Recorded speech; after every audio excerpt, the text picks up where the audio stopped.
तो मो second train बिल्कुल जाऊनी तो मुझे पलि टे बाहर को जोटा कि 31 जनवरी लास्ट तो मार्केट देखा चलो देखा केमती गहली पुणी जम गला मैंने आम बस गला आमर नुह क्या बस के जानी जेठारू मोर आइस पूरा माने बंद माने 31 एकाथर मार्च 1 रे खाइबी माने कि पूजा कर जानी माने मो घर लोक मत ही माने कर तो आइस खानी माने श्रावण मास करी कार्तिक मास करी मसे पुणी इना फेब्रुआरी मसे माने 3 मास खाऊनी हम चिकेन भी मत कांद कह कि मो छड़ा आउ क्या देखीदेला तो चलो इना घर को जावा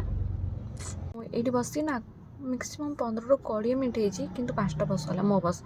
माने कुआड़े जब तुम जीव बाहर को अपेक्षा कर बस रे कि बस आसबनी आईना मो गाड़ी अच्छी कि बस कौन माने गोटे पर गोटे चल जाऊँगी माने आम बेलू केमती कहीं हुए कहीं जानी।